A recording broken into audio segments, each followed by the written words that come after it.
Ahora sí.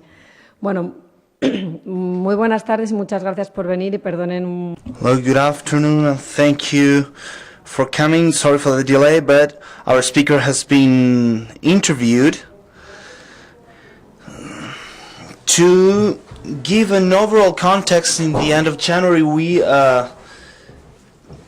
started an exhibition that is called TecnoRevolution, and in parallel to that exhibition we organized a conference cycle that was titled What Makes Us Human, the Revolution of the Brain. 3 conferences. Philip Ball was scheduled for the 25th of February, but he had an accident, he broke a leg, and we had to cancel that conference, and we have moved it today. He is a scientific writer. He will tell us about the history of curiosity in the humankind, and the roundtable after his speech will be moderated by America Valenzuela, who is a specialized journalist in science that moderated the 2 previous roundtables. I will give the floor to her before Philip Ball starts making his speech, so that we can know who he is and all his background, which is his specialty, and all these things. Thank you very much. Hello, good afternoon. It's glad to see you here, and glad to see that you're not watching football today. Thank you for coming to Espacio Telefónica, to these conferences, this last conference within the cycle of TecnoRevolution that is organized by Fundación Telefónica in collaboration with the social works of La Caixa. We close with a Philip Ball that, as my colleague has said, he broke a leg some weeks ago, but as soon as he has recovered, he is here again because we want him to tell us all the things that he has to tell us, and to be very curious about all these things. He studied at the University of Oxford, chemistry and physics. He's a great, he's been editor of the magazine Nature, and he has written several books. Among them, for example, the one that has to do with what we are seeing today, which is called Curiosity, Why Are All Interested, is from Turner, and it will talk about curiosity and how curiosity moves the world, how it has made in different moments of history the scientific investigation takes off, and there are some advances that have changed the perception of how the world works, and that's what Sir Philip is going to talk about. A big applause for Philip, and thank you very much.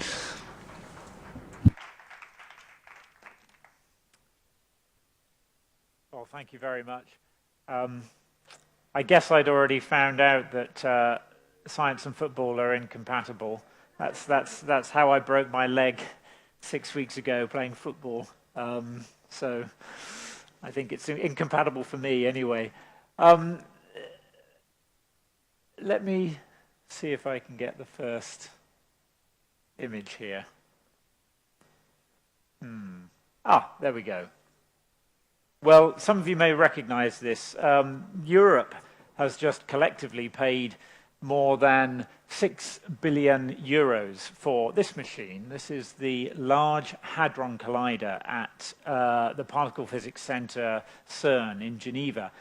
And despite some efforts to suggest that there are going to be useful practical spin-offs from this investment, I think it's clear that the main and the proper justification for the experiment is pure curiosity about the profound questions that the LHC has already started to answer. According to CERN's former Director General, Robert Amar, the Large Hadron Collider is continuing a tradition of human curiosity that's as old as mankind itself. And at a time when scientists are being told to justify their grant applications by estimating what the economic impact of their work is going to be, I think that this celebration of science motivated by nothing more than inquisitiveness is essential. But Amar's image of a long-standing tradition of curiosity, although it's one that's widely shared by scientists, is, I think, too simplistic. There's clearly an evolutionary benefit to us having a drive to explore our environment, and we're not the only animals to have that impulse. But curiosity is a more subtle idea than this, and our relationship to it has changed over the ages. And we're unlikely to do justice to what curiosity in science could and should mean unless we understand something about that history. And that's what I want to explore tonight. For a start, this word has had many meanings, in fact, too many meanings to identify any central meaning at all. In earlier times, a curious person could be an inquisitive one, but it could also be someone who simply took great care in what they did. In fact, both curiosity and care have the same Latin root. And it's not just people, but objects too that were sometimes described as curious. And by calling something curious, you could mean that it was rare, exotic, elegant, collectible, valuable, small, hidden, useless, or expensive, or conversely, in some contexts, that it is common or useful or cheap. And while in some sense the story of curiosity is indeed as old as humankind itself, I think that the most significant phase occurs in the 17th century, because during that period, the concept of being curious went through a profound transformation. We can say that this is the time when curiosity went from being a vice to being a virtue. You see, until the late Renaissance, curiosity in the sense that's normally implied today, investigation driven purely by the wish to know something, this was something that was condemned. Well, you might say, well, surely the ancient Greeks were curious. Well, they were undoubtedly interested in how nature worked, but they wouldn't have characterized that interest as curiosity. For one thing, they felt there was a clear sense of what was and what wasn't appropriate for natural philosophers to be interested in. There was a hierarchy of relevance about questions about nature. And what mattered to them were general rules, not minute particulars. And curiosity itself was considered not to be a desire for knowledge, but to be an unwelcome distraction from attaining it.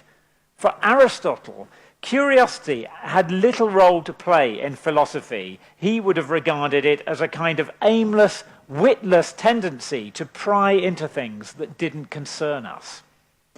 In early Christianity, it was worse than that, because now curiosity wasn't merely frowned upon, it was something that was deemed to be sinful.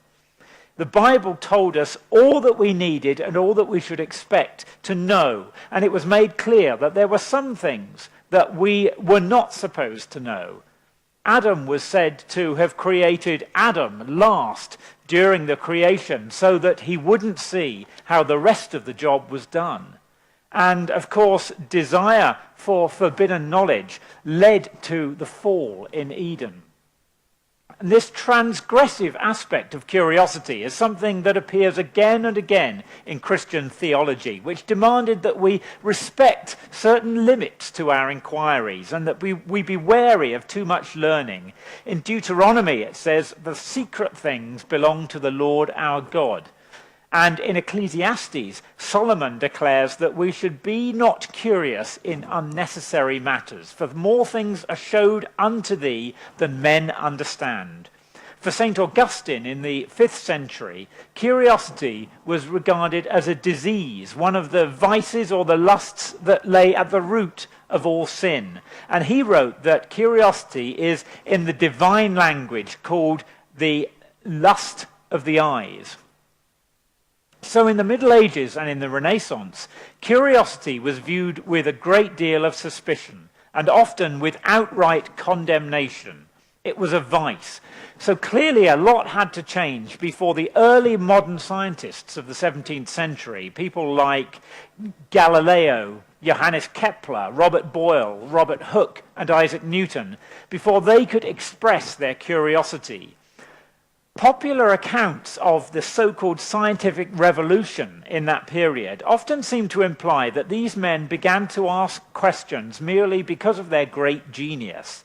Now, needless to say, it wasn't as simple as that. All of those people certainly had exceptional minds, but exceptional minds weren't something that were new to the 17th century.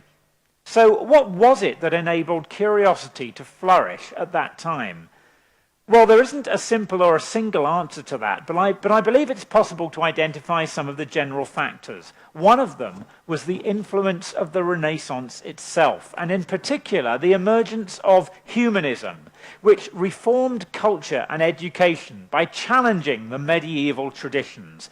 And in the Middle Ages, learning had tended to be pursued by rote, by pedantically reading and dissecting a narrow body of knowledge that was to be found in the classical texts of ancient writers. Humanism made it acceptable to challenge this ancient knowledge, and it emphasized the benefits of writing and speaking clearly and eloquently. In the sciences, most thinking had long been dominated by the ideas of Aristotle on physics and by Hippocrates and Galen in medicine. But in the Renaissance, some scholars, particularly some at the fringes of or outside of the academic world at the universities, began to suggest that perhaps these ancients didn't know everything after all. They also suggested that the best way to find out about the world wasn't to read those old books, but to rely on experience, to try things out for ourselves. Or in other words, and we have to be careful how we use this word at this time, but in other words, to experiment. And many of these people were in one way or another interested in the tradition known as natural magic. Now, that doesn't mean what we might imagine it to mean, which is superstition and spells. It actually meant more or less the opposite. Natural magic was a belief that nature was governed by occult forces, and that just literally meant that they were hidden or invisible. And there are such forces. They do exist. Magnetism is one of them, and so is gravity. And it was precisely because Isaac Newton was an heir to this natural magic tradition that he was prepared to invoke this hidden force of gravity to explain the movements of the planets. These hidden forces provided the framework for understanding a wide range of phenomena according to strictly mechanical and rational principles. And they helped to make the teleological theories of Aristotle seem less attractive and less persuasive. After all, which explanation would you rather have for why bodies fall to earth? Is it because it is in their nature to do so, as Aristotle would have argued, or is it because there is some hidden invisible force that pulls them down? Well, perhaps the most influential work on this view of the world was this one, simply called Natural Magic, and it was published in 1558 by the Italian philosopher, in fact, one of the most underrated predecessors of the scientists of the following century. His name was Giambattista della Porta, and in the late 16th century, he was one of the most famous natural philosophers in Italy. And Della Porta's Natural Magic portrays nature as a treasure trove of secrets that can and should be opened up and pried into. And that image more or less characterizes the scientist's view of the world for at least the next 100 years. And arguably, this idea of secrets of nature is one that we still find in science today. Now, Della Porta didn't pursue this mission alone. He convened at his home in Naples one of the first scientific societies. It was called the Accademia dei Secreti, the Academy of Secrets. And these people came together to tease out nature's secrets by careful observation, or at least it did that until it was closed down in the 1570s by the Inquisition. And societies dedicated to studying nature sprung up all over Italy in the late 16th century. One of the most significant began in 1603 by Federico Cesi, an 18-year-old young duke of Umbria. And this academy had just 4 members. They were all idealistic young men like Cesi. And because they liked to imagine themselves as keen-eyed observers, and this was a legendary attribute of the lynx, they called themselves the Accademia dei Lincei, the Academy of Lynxes. Well, Cesi's father would have none of this modern nonsense, and he ordered his son to disband this group. But when he died in 1610, Cesi quickly resurrected his plans, and he wrote to the now elderly Della Porta in Naples and invited him to become the Academy's 5th member, which Della Porta did. A year later, the Academy acquired its 6th member when Cesi went to a banquet and met an astronomer who had just astounded all of Europe with a booklet describing new discoveries that he'd made with the telescope. And that was how Della Porta found himself in this exclusive little club with Galileo. And the book that brought Galileo to Cesi's attention illustrates another aspect of the emancipation of curiosity. This book was called Sidereus Nuncius, the Celestial Messenger, and in it, Galileo announced that using the newly invented telescope, he had seen 4 new stars, actually they were moons, orbiting the planet Jupiter. And he also reported in this book that our own moon was not the perfectly smooth sphere that Aristotle had said it was, but that it was rugged, with mountains and valleys, just like our own world. Galileo explained that these could be seen by the highlights and the shadows that were visible when you looked at the moon through the telescope, in particular at the border where the dark and the light regions met. In other words, he said that the moon was a world much like our own. And this revelation of new worlds is a constant theme during the liberation of curiosity. Galileo's discoveries impressed writers and poets such as John Donne and John Milton in England, and they made constant reference to them. Galileo's observation that the Milky Way isn't just some cloudy vapor, as people thought it was, but is made up of millions and millions of stars, left them astonished at the scale of the universe and at the multiplicity of the worlds that it contained, which made our own home planet seem ever more puny and incidental.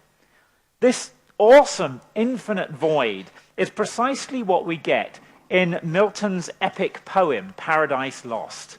And Milton visited Galileo when he was under house arrest in Florence. And he probably looked through Galileo's telescopes, and he described what he saw more memorably than Galileo ever could. He called the Milky Way a broad and ample road whose dust is gold and pavement stars. As stars to thee appear, seen in the galaxy, that Milky Way, which nightly, as a circling zone, thou seest powdered with stars. These visions of new worlds in the cosmos spawned a whole literature of space travel in the 17th century. One of the founders of the Royal Society in England, John Wilkins, gave the first factual picture of the moon as another world in his 1638 book, A Discovery of a New World. But he'd already been anticipated there in a work of what we would now regard as science fiction, written around 1628 by the Bishop of Hereford, Francis Godwin, which was called The Man in the Moon. And Godwin described a man, he was actually a Spaniard, who reached the moon by tethering a craft to a flock of giant geese which migrated there to the moon every year. This was a possibility that Wilkins took seriously. No one knew of any reason why this shouldn't perhaps happen. And there were other cosmic voyage books that followed, most notably 2 novels by the Frenchman Cyrano de Bergerac called The States and Empires of the Moon and The States and Empires of the Sun. And as all of these works show, there was another interest in this discovery of new worlds, and that was, naturally enough, the discovery of the new world itself, the voyages to America.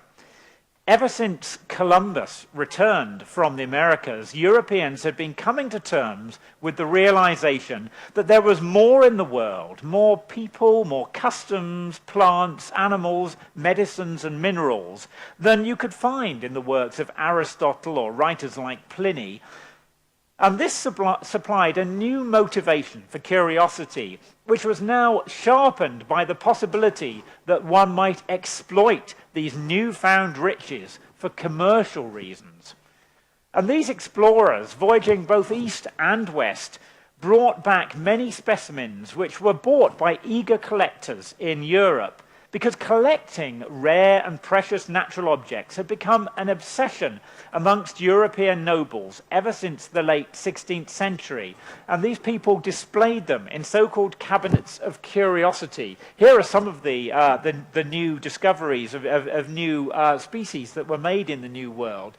And this is what some of these cabinets of curiosity, where some of these creatures and other objects were displayed, this is what they looked like. Now, to many of the earliest collectors, these treasure troves were symbols of power.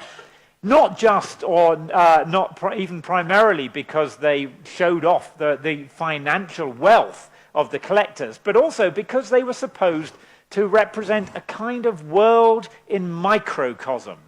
The Flemish physician Samuel Kieshenberg, who looked after the cabinet of the Duke of Bavaria, called these cabinets theatres of knowledge. And they were a kind of stylized representation of all that could be seen or thought in the world. Now, very often these cabinets weren't a single piece of furniture. They were an enclosed space. In fact, the larger ones, like that was collected by the Holy Roman Emperor Rudolf II in Prague, might occupy several rooms, crammed from floor to ceiling with all of these objects. And by possessing this microcosm, the collector wasn't just symbolizing, but also, in a sense, exercising his mastery of the world. The cabinet acted as a kind of mental laboratory where the relationship between things could be contemplated and the order that existed in the world could be observed or asserted.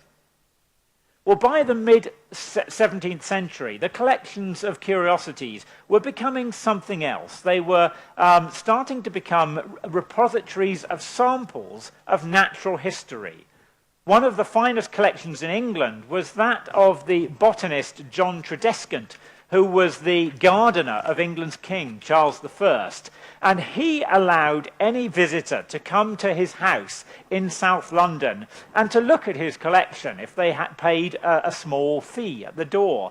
So in other words, he'd effectively opened a museum. And after the death of Tredescant's son in 1662, his collection was acquired by the English antiquarian Elias Ashmole, and he donated it to the University of Oxford on the condition that it be housed in a grand building named after him. And this was really the first genuine museum in the country, now called the Ashmolean Museum.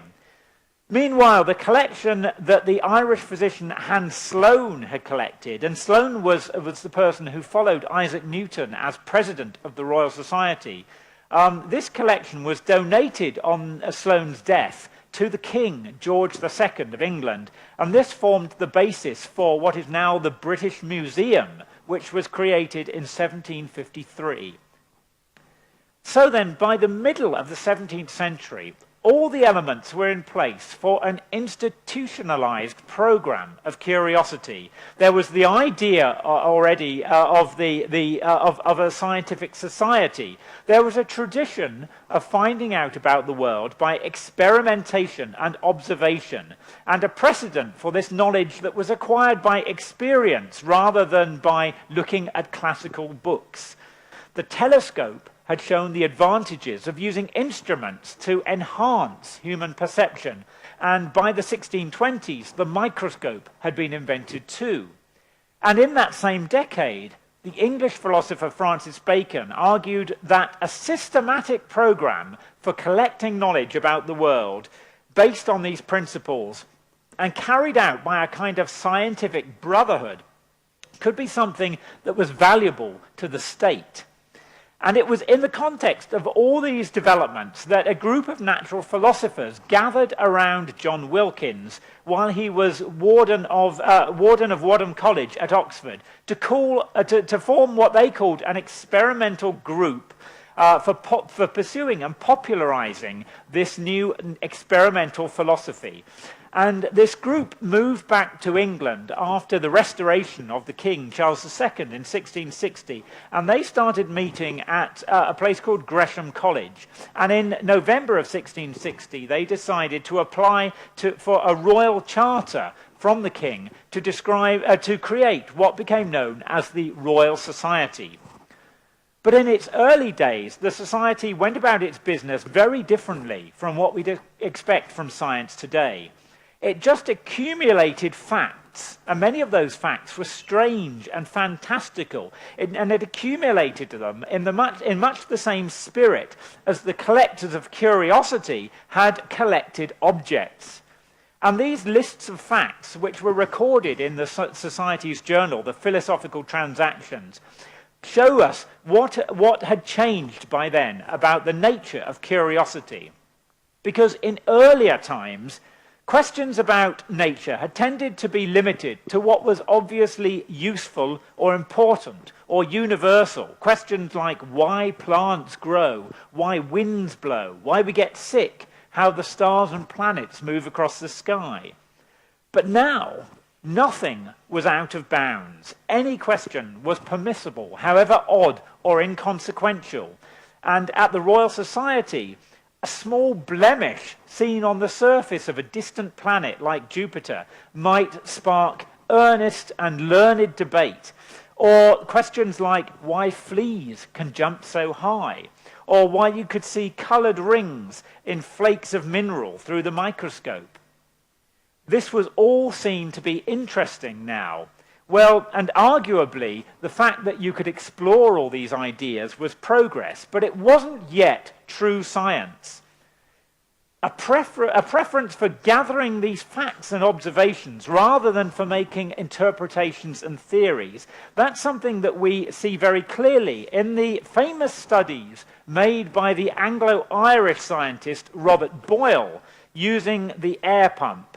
And Robert Boyle was someone whose curiosity was very evident in the laboratory notebooks that he collected, where he made these long lists of things that he wanted to investigate. And the lists are, in some ways, they look like just random ideas that had occurred to him, and he only got round to looking into perhaps a small proportion of them. But this is Boyle's air pump. This is what it looked like. It was a hand-pumped machine for creating what was assumed to be a vacuum in this big globe at the top. Now, in fact, this was a highly contentious question at this time, whether or not a vacuum could exist in nature. Well, Boyle seemed to have just the instrument that you needed to solve that question. In fact, this instrument was so sophisticated and so expensive that it's sometimes been called the particle accelerator of the 17th century. There were only a few people in Europe who had them. But Boyle himself refused to say whether or not a vacuum could exist in nature. He simply recorded his experiments as accurately as he could. He thought that the task of the experimental philosopher was to do this, just to make experiments and report observations, and not to draw interpretations or to create theories. Well, to some people who were opposed to the experimental philosophy, people like the English philosopher Thomas Hobbes, Boyle's studies with the air pump showed just what was wrong with this approach, because Boyle said, how are you going to find out about nature using complicated instruments and devices that create conditions like a vacuum that don't exist in nature? Or by using lenses that magnify and perhaps distort light. Now today, the use of scientific instruments is relatively uncontroversial. No one seems to worry that the Large Hadron Collider is claiming to answer questions about nature, about the earliest stages of the Big Bang, by creating conditions that we don't find anywhere today in nature, in particular by creating a vacuum that is more extreme even than that we find in interstellar space. But the validity of doing that wasn't obvious in the early stages of modern science. Well, if Boyle was renowned for his air pump, what made his assistant Robert Hooke famous was his experiments with the microscope. And these gained authority and impact from the way that Hooke presented them, most memorably from the spectacular drawings that Hooke himself made in his 1665 book, Micrographia. And Hooke was very, very thoughtful about the way he presented these results. They start off with mundane things that humans have made. He looks at the point of a needle or the edge of a razor blade. Then he starts to look at minerals like sand and charcoal. And then he moves into the vegetable world, and he looks at what mold looks like through the microscope. And in particular, he records the first observation and description of biological cells, cells that here he could see in a very thin slice of cork through the microscope. And then finally, he moves on to the animal world, and in particular to images of insects. And he shows this amazing spectacle of the fly's eye. Now, most of his specimens actually weren't dead. They were drugged with brandy. He found that if you killed some insects, they tended to shrivel up. But this one, sadly for the fly, was dead. It was a decapitated fly's head with this multifaceted eye staring blindly into the lens. Now, if instruments like the microscope... Okay, thanks.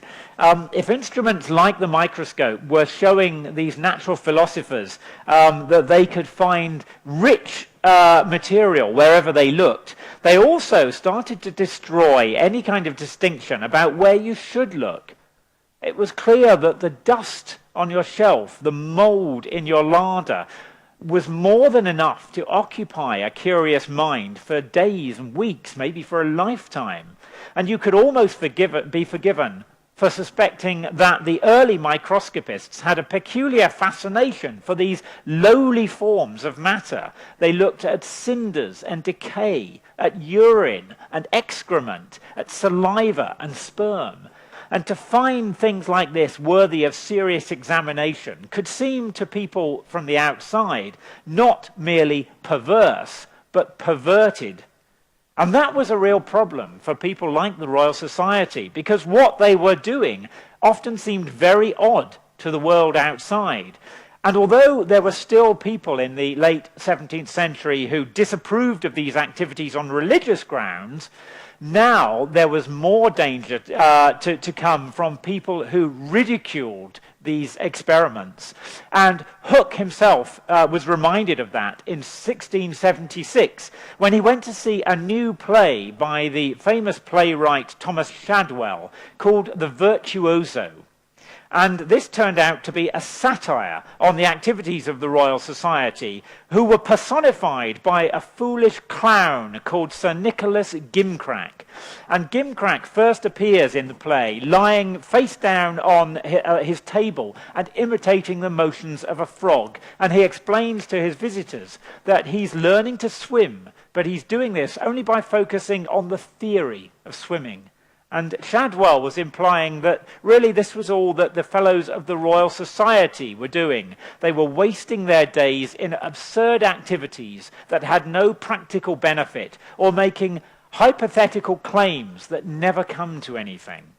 And worst of all, Hooke realized that he was the model for this Nicholas Gimcrack, because Shadwell's ridiculous virtuoso, as the experimenters were called, makes experiments also with an air pump. And his niece says that he has spent £2,000 in microscopes to find out the nature of eels in vinegar, mites in cheese, and the blue of plums, All of these things being things that Hooke himself had described in his book, Micrographia. And to make it worse, the audiences seemed to love it, including, in fact, the Royal Society's patron, Charles II, who never really seemed to take their activities very seriously. And several of the Royal Society's members admitted that this sort of mockery was more damaging to them now than were the criticisms of more serious-minded people like Thomas Hobbes. Well, curiosity and science itself, nevertheless, seem to have survived this sort of mockery. Although, of course, you don't have to look very far today to find these same caricatures of unworldly boffins. In fact, scientists are now apparently confident enough to flirt with these stereotypes themselves. And you can see that, for example, in the Ig Nobel Prizes that are awarded every year for research that is either spectacularly silly or, more often, just seems that way. And past winners of the Ig Nobel Prizes include the real physics Nobel laureate, André Geim, who won it for magnetically levitating a frog. And yet science still has a tricky relationship with curiosity. As I say, there are valid complaints from many scientists today that research driven purely by curiosity isn't supported or valued enough. But it seems they don't quite trust that argument, and so they link it to a utilitarian defense. They say that you never know where curiosity will lead, and that important innovations and discoveries have often come from it. Well, that's true enough, but it becomes increasingly tenuous and unlikely when it's applied to a project like the Large Hadron Collider. Curiosity still can't be trusted quite enough to be seen as its own justification. But perhaps it never really has been. The history of curiosity suggests that it's always been accompanied by some other agenda. For the academies of secrets, it was a desire for quasi-magical power. For Francis Bacon, curiosity could be an engine of state power. For Robert Boyle, it was a religious duty to understand all the corners of God's creation. Robert Hooke's voracious curiosity was accompanied by a desire to be recognized. None of this is to condemn curiosity, but it does suggest that we might be perhaps more thoughtful about what is really driving curiosity today. We might ask, too, what price we pay for science's program of systematic, objective curiosity. Some people consider that to be a cold and reductive program and to disenchant the world. As the historian Catherine Wilson says, the result is a vision in which the world is not there to delight us. The scientist is one who unmasks the delusions of self-indulgent human consciousness and replaces them with hard facts. Nature in itself is morally and aesthetically neutral, neither benevolent nor cruel, neither beautiful nor ugly. In place of a sympathetic cosmos whose members are bound together by harmonies and sympathies, we have instead only one kind of matter, forming one pattern, and in place of love and strife, little machines and structures producing all the illusions of subjectivity. And finally, Wilson adds, the coldness and aloofness of the scientist are the price that has to be paid for their exceptional vision.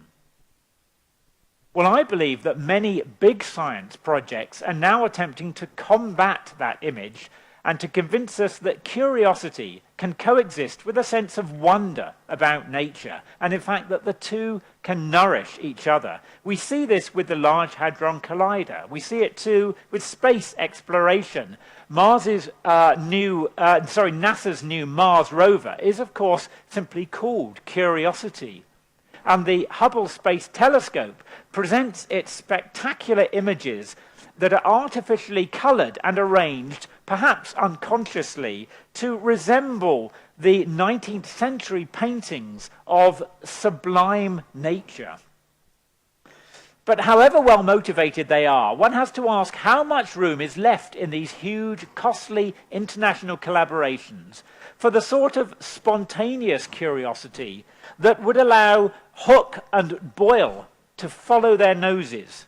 Can we really have curiosity by committee, a consensus about where curiosity should lead us? And that's why we shouldn't let big science blind us to the virtues of small science, of the benchtop experiment, the real heritage of Della Porta and Boyle and Hook, which often makes do with cheap, improvised equipment and leaves room for trying out hunches and wild ideas, for reveling in little surprises, and for indulging in science as a craft. Here are some of my favorite examples of this kind of small science. These are isolated little waves that spring up in a tray of shaken grains and which will arrange themselves into all kinds of spectacular patterns. Up here is the discovery that, under the right conditions, a jet of shampoo can bounce when it's poured onto more shampoo. And down here, these smiley faces are smaller than bacterial cells, and each of them is made from a folded up strand of artificial, chemically made DNA. One scientist has called them the most concentrated form of happiness ever made. Experiments like this may turn out to be fantastically useful or spectacularly useless. They're the result of nothing more than asking the questions, can we do this? And what if we do that? They are each little acts of homage to curiosity and, in consequence, to our own humanity. Thank you very much.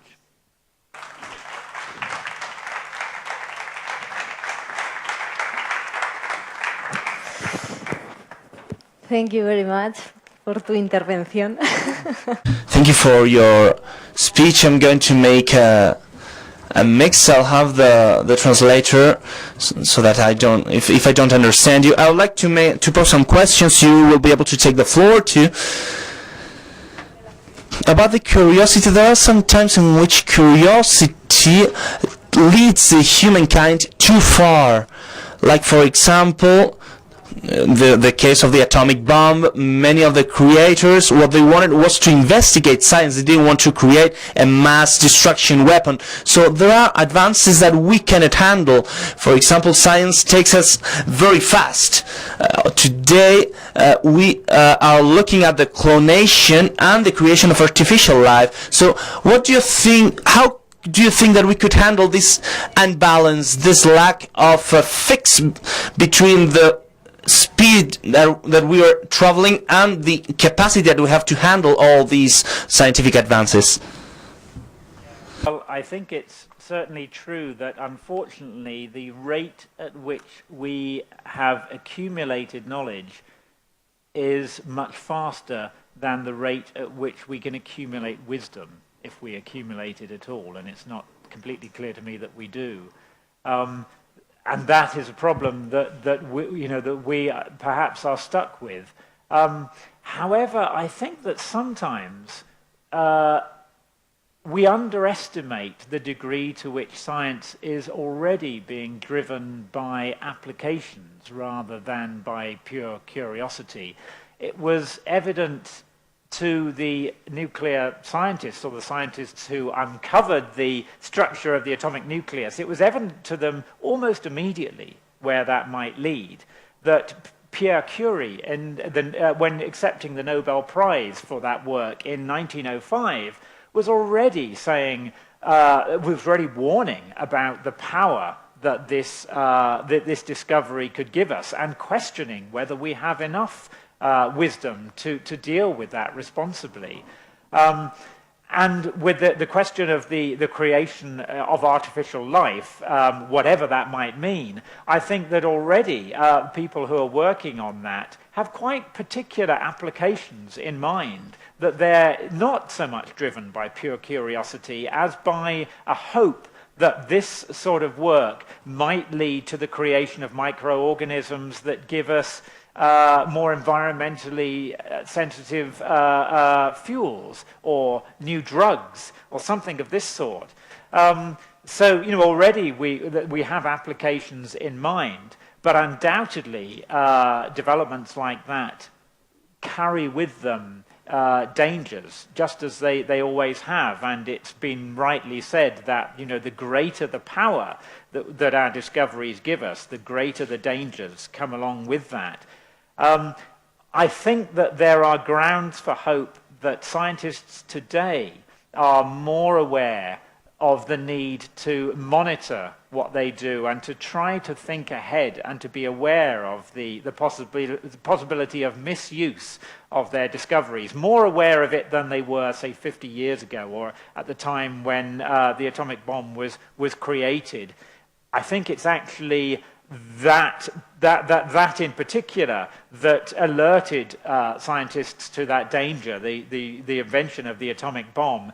I think it's also the time when, for the general public, science started to become less of a fantastic utopian exercise and to seem to be something potentially more threatening.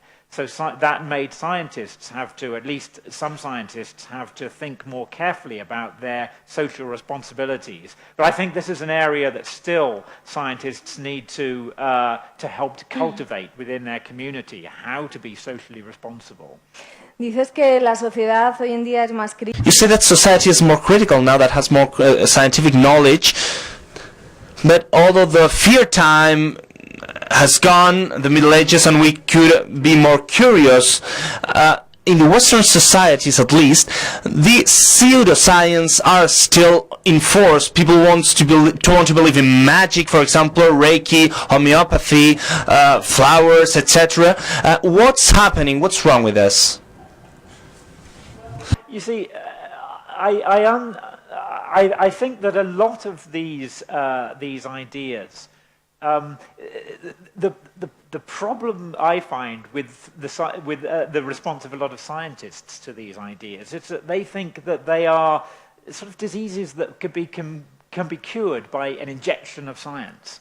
That actually it's just that people lack the knowledge. That, you know, if we just give them that knowledge, then all of these ideas will be banished and they will agree with us, the scientists. And I think that's wrong. I think that a lot of these ideas have very deep cultural roots, and that we need to understand what those are. For example, with homeopathy, I think that you can trace that to a long-standing belief that pure water itself is a healing substance, that it has mythical powers, and you know, you're not going to easily get rid of ideas that have these deep cultural roots. So perhaps we need to understand that better. At the same time, I don't want to deny the value of scientific education. I think that you know, if you understand something about the science of chemistry and of water in particular, then it seems, you know, very hard to make that compatible with a belief in homeopathy. If you have some understanding of how to evaluate data, and you can, you know, evaluate the medical trials that have been done, then that will give you grounds for skepticism as well. So undoubtedly scientific education and scientific thinking is a part of the answer to that. But I think that scientists should never underestimate how whatever they do works within a broader social context that has, you know, strong cultural roots. Bueno, es una visión negativa. Yo estoy a favor. Well, a negative view. I'm in favor of it. I think that we will manage that people believe in science, not as a religion, but just the opposite. But there are many other things. Well, you've said that sometimes a society that doesn't invest in basic investigation is ill. And in Spain with the crisis, we're a little bit ill. So what can we say to our politicians and to the private companies to invest in scientific investigation? In the UK, at least, it would be very difficult to find a politician who doesn't say, oh, of course science is important, of course we're going to prioritize science. But the question is what they mean by that. Partly, what do they mean by that in terms of investing money? But it's not just a question of throwing lots of money at science as well. You need to have a good idea of how best to invest it. And, you know, sometimes it's underestimated how much investment is needed to develop scientific ideas, not just to create those ideas, but how to translate them into something that is genuinely useful. Sometimes not enough attention is given to that. I think that this is a delicate game that one has to play in trying to argue the case for science, because it's very tempting to argue it, and you can argue it in terms of the economic benefits that science gives. It's very clear. There's very clear evidence that countries that do invest more in science benefit economically from it. But that should never be the sole justification for doing it. You know, I think we have to convince politicians and society at large that it's a sign of a healthy society, that it nurtures science as an exploration of the world, just as for its own health it needs to nurture the arts. You know, so I think we have to value science not just as something that creates economic wealth, but as something that is part of a broader cultural program. Bueno, vamos a ir con una parte más personal. Well, let's move on to a more personal part. When you were a kid, you loved science, didn't you? When did you decide that you wanted to study physics and chemistry? Please explain it a little bit. Since you were a kid, you knew it. How was that? You know, I think that this still applies today as it did long ago when I was a child, that if you find that you have some ability to do science, or maybe some mathematical ability, that choice is made for you. You're kind of encouraged to become a scientist. And that was fine, because I liked it, I was interested in doing it. But I guess what I feel now, that what I'm trying to do is maybe more in between, that I'm interested in the interactions that science has with the arts and with the humanities, but also in how science plays within a broader sort of cultural picture. But I think that it was also, well, I know that it was also very important for me that I had good teachers. And just about everyone who became a scientist says this. And, you know, this just shows the value, the importance that education and that good education in science has. I chose to do chemistry because I had my best teachers were chemists. And because it was possible then, as it, I think, is becoming ever less possible now, to do experiments as a kid. I remember blowing apart a gas jar by putting a piece of hot sodium into chlorine gas. And I was doing it properly. I was doing it behind a fume cupboard, so, you know, that was fine. And that was experiences like that, or sticking my finger into liquid mercury. And if you've never tried it, you really must. It's the weirdest experience. That those are crucial. Those visceral experiences, you know, are very important. And I think it's worrying to me that those kind of experiences are becoming harder for children to have because we're perhaps too worried about health and safety issues. Y ahora, bueno, ahora ya no, o no lo sé. Well, now, are you still in Nature or not? I was an editor in Nature for many years, but now I'm a freelance. But okay. I write for Nature regularly. ¿Y cómo funcionan? And how do these magazines work? And please explain it a little bit. How do these magazines work? No son como una revista. Yeah, because they are not as an information magazine. They have another functioning with their papers. Please explain it a little bit to sum up. For one thing, I can say that working at Nature, I feel tremendously fortunate to have been lucky enough to get a job at Nature. And that I stayed there for such a long time because it was such a great place to work, because it was a place where you saw, before anyone else, a lot of the discoveries at the forefront of science, and spoke with the scientists involved. So that was fantastic. But I think that sometimes there's a distorted idea about what these magazines do and how they operate. There have been criticisms made of journals like Nature and Science that they have too much influence within science, that they control the directions that science is taken, that the science takes, by deciding which papers to publish and which they don't. Whereas, in fact, I think that comes much more from the scientific community.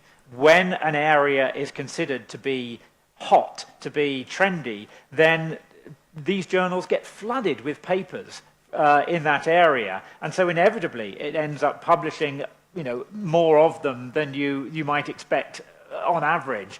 And so in a sense, Nature and Science they are at the mercy of what the scientific community decides to do. I also think they're given too much importance, that now many scientists are judged by how many papers they've published in these high-profile journals. And I think that's a real mistake, because there are certain types of paper, certain types of discovery that work very well in these journals, and others that don't, that have to go to other kinds of journals. So, Nature and Science don't publish all the best papers, and giving them that much importance actually is a problem for the editors as well, because it creates so much pressure on people to try to publish within them. Has escrito un montón de libros. You have written many books. I'm going to quote some of them. A biography of waters, elegant solutions, the invention of the color, the musical instinct, apart from curiosity, and many others.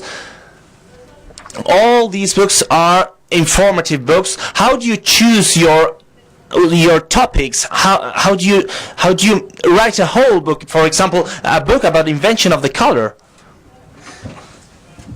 The main questions that I ask myself in choosing a topic for a book is am I going to learn something by writing it? There are some people who like to write about particular areas of science that they explore many times from different angles. I mean, people know about Richard Dawkins as someone who communicates brilliantly the theory of evolution, and that is what he's chosen to write about. But for myself, I don't like the idea of returning to a topic again. I want to find something new. So that's one consideration. But also, what attracts me are areas of science that don't fall within a particular discipline, that bring in many different areas. The book that I have just finished is a cultural history of invisibility, and that has brought in areas to do with history of science, to do with physics, to do with psychology, to do with camouflage and natural history. There are many different aspects to it. And I guess more broadly, what interests me is not so much science, but ideas. And ideas that have some scientific content, but also ideas that have a broader cultural relevance. Well, we have asked on the social networks to see if we had questions for you, for Philip. And we have received some questions that I'm going to convey to you. Pampanilla is asking, the current educational systems foster curiosity. I don't know if you know the systems of Spain, but please explain a little bit how these systems work in the United Kingdom. Systems of... Educational systems, yes. Sorry, I missed that word. How they work in England I'm a little bit pessimistic about how they work in England, and I think this is actually at least a Europe-wide disease, but it's perhaps even particularly strong in the UK, that increasingly education seems to be about getting children through exams and training them to pass exams. And this is a complaint that I've heard from teachers, that this is what they are expected to do. And so everything they teach has to be about what, has to be connected with what the children are going to come across in exams. And so it's very hard within a system like that to cultivate curiosity, because curiosity, certainly in science, is about not knowing the answers. And I think a lot of children start to get the impression very quickly that what is expected of them is to know the right answer to a particular question. And they kind of think that this is probably what science is about as well. It's about finding the right answer to a particular question. Whereas I think just about any scientist will tell you a big part of it is finding the right question to ask. And the exciting thing is that we don't know the answer, and that we need to explore that. So ignorance in science is great, and ignorance in education is seen to be something terrible. So we somehow have to get away from that idea, and we won't do that when education is centered on passing exams. I think that we need to take a much broader attitude to what education is about. It's, I think, about equipping children to find out what interests them and to find out how to explore that and how to develop and cultivate that. Estoy muy de acuerdo contigo. I agree completely with you. Ol Menendez asks, what's the role of Twitter and the social networks in your professional life? I'm a novice to Twitter. I was very slow to take this up, and I only really started doing it a matter of months ago. But I have to say that I can see the value in it. I find it very useful, that if you're selective about it, that it's a very useful way of finding out stuff, that that's really the idea. I had this image that Twitter was about people just talking about trivial things that have happened to them, and I'm sure that happens on Twitter, but but within the sort of science networks, it's about people saying, hey, I've just come across this fantastic paper, or this neat idea, or this great talk that I've been to. And so that's great. That's very nice. And I try to limit myself in how much I do in that regard. So I think these social media definitely have something to offer in terms of getting knowledge about. But I think that it's also inevitable that they're going to they already are starting to change the way science is done, because there are more forums for debating things and debating them, in real time. I still find it unnerving and try not to think about the fact that when I'm giving a talk, not only might my words be immediately sort of tweeted, to who knows who, but also that it's possible for people, to sit there and check what I've just said with Google, immediately. And so, this is good. This keeps us on our toes, but it certainly means that ways of disseminating and finding information are changing. ¿Tenéis preguntas? Does the audience have any questions? Do you want to ask any questions? Do you dare to ask him? You have here, he's going to leave for the United Kingdom shortly, and you will have not posed that question that you have always wanted to pose. We need a microphone. Just so that it is recorded in the streaming.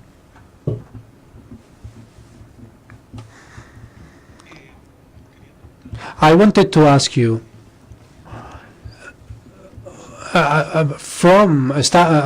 of the curiosity that has existed throughout history, how that has evolved into science, and nowadays, as you have mentioned about the scientific magazines and the companies that contribute money, how they have lost curiosity, and it's more a business question, as the science of the science of business, and we have lost part of that curiosity curiosity that used to exist, and it has been replaced with the pure business, pure economic profit and benefit.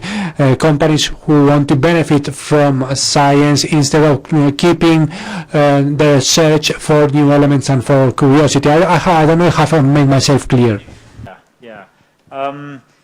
Well, I'm glad you asked that, because actually it reminds me one of the things I should have said earlier on, in relation to this topic, is that that sort of curiosity does sadly seem to have disappeared from some of the big companies like IBM and Bell Laboratories that used to have that used to allow their scientists to explore whatever questions interested them. And some of the best fundamental research, certainly in the United States, was coming out of those laboratories. They were renowned worldwide for it. And it's really during the late 1990s that those companies started to cut back on their research laboratories and to focus ever more on research that was going to have clear and immediate benefits. I think that was a big mistake, and I think some of those companies are recognizing that. Actually, I visited IBM in Zurich recently and was impressed by how perhaps this culture of allowing scientists to follow their own instincts within the company is perhaps coming back a bit more. So I'm not entirely pessimistic about that. But I think that, as I've said, this broader culture that we have that is demanding that scientists justify what they do in economic terms, that is something that, we're seeing more and more of. I suppose you might think that it's going to be inevitable that you're going to see quite a bit of that in hard economic times that we have now. Whether that will change when finally, if ever, this crisis, this time of hardship, lifts, remains to be seen. But I think it's not a particularly healthy time now for exploring these questions. But I guess I kind of think that's why education is so important, that if ever this culture is going to change, it's not going to be us that will do it, it will be our children that does it, and they have to be able to see beyond the immediate economic questions that just seem to be the priority at the moment. ¿Algún curioso más? Sí. Any other curious mind?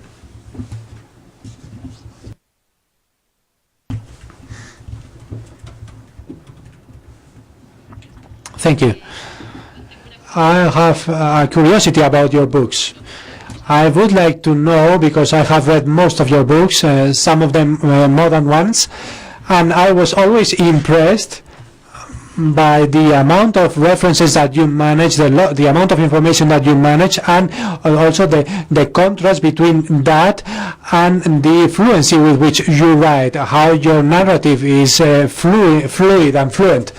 I wanted to know whether it takes more time to research or to write, or whether you do it in parallel. How is your process of writing? Because it seems very, very fluent and very easy versus the amount of content that you have.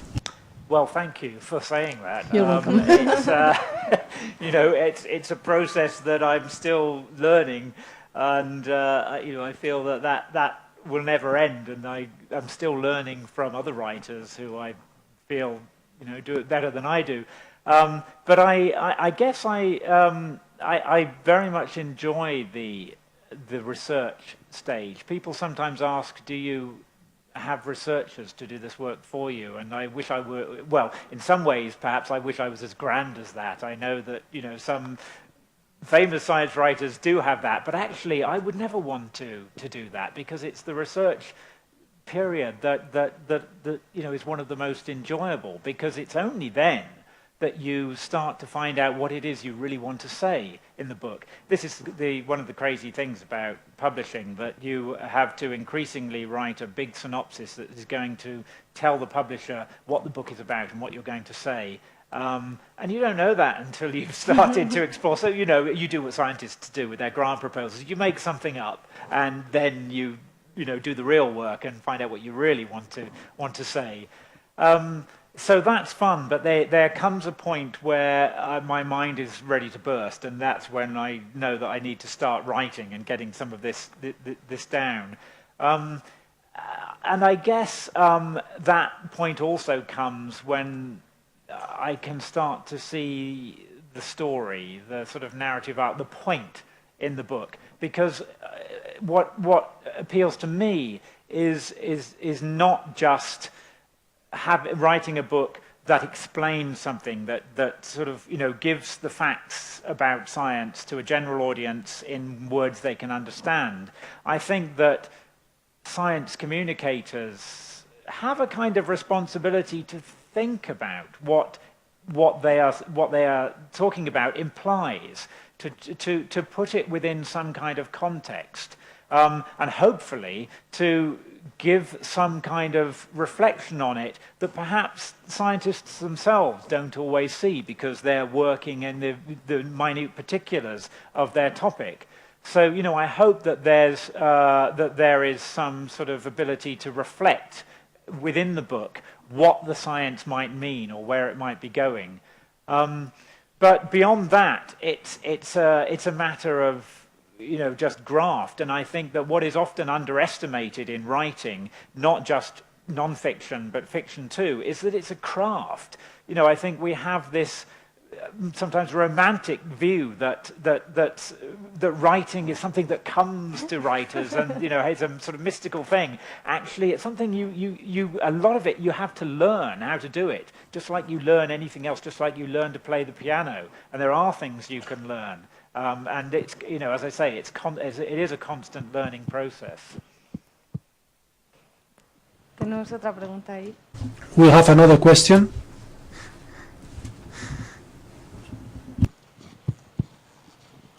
Yo quería preguntarles si cree.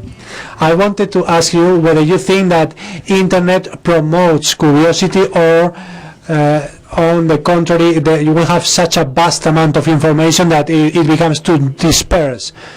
Because there are studies about students who have a lot of access to information and to knowledge. They can access information about the classics, but very few people have read them. What do you think? Yeah. I mean, for me, the internet is fantastic. It's a fantastic resource. Every time I write a new book, I find that things have moved on and that, I can now start to immediately see scans of books from the 17th century and to go back to the original text. But, that's because, I suppose, as a writer, I have been made aware of the importance of going back to the original text and not just to take what you write about from Wikipedia. Wikipedia has its uses. It's great for finding out the dates of someone's birth or something, but that's it. And I think that the internet is everything. I mean, not just everything is there, but it means all things. It's good and bad. It's and what obviously matters is that we find out how best to use it, and in particular that we see that a lot of that the internet is a great information resource if we learn to know which sources we can trust. And I suppose as a kind of ex-academic, I have some sense of that. But it isn't a place where you find a lot of ideas. So that's what I think perhaps is sometimes going to be missing from if students feel that all they need to do is to use the internet, that you can get information that way, but you can't get thinking that way. You can find places where you can find plenty of writing that does have ideas. You can find out what other people's ideas are, but unless you have the ability and the training to try to digest what you've found out and to get ideas from it, then all you're going to do is to regurgitate facts. Yeah. Tenemos otra curiosa por aquí. Any more questions? Sí, yo quería saber. Yeah, I would like to know, in your opinion, what's the biggest enemy of curiosity? Well, some people would say religion, and I guess I would disagree with that. I would say that the relationship between curiosity and religion has been complicated and continues to be complicated, and that there are some areas of some religions that suppress some areas of curiosity, and it's quite selective. I see certainly no fundamental conflict between being a curious scientist and being a religious believer. I'm not myself, but I know of plenty of good scientists who are. So it's not that. I think that that the problems in education that I've talked about are certainly something that threatens to suppress curiosity. I mean, I guess I do think that anyone who has children or who has experience with being with small children knows that you don't have to train children to be curious. What you have to do is to get out of the way and let them be curious, and not to inhibit that. So, it should be something that it's certainly something that we don't have to try very hard to to nurture in people. We just have to find ways of not preventing and getting in the way of it. So yeah, I guess I think that curiosity in the sense of inquisitiveness about the world. It does seem to be a natural human thing that we have there, and there are good evolutionary reasons why it should be. So that's a good starting place, and we just have to find cultures that can allow that to continue. Una última pregunta. Any other question? Does anybody want to pose any question? Well, we get this message of Philip Bald that we should never make curiosity to stop asking ourselves things, to investigate for the pleasure of not going beyond or not for obtaining any kind of economic benefit. So thank you very much, Philip. Thank you very much for being here. A big applause.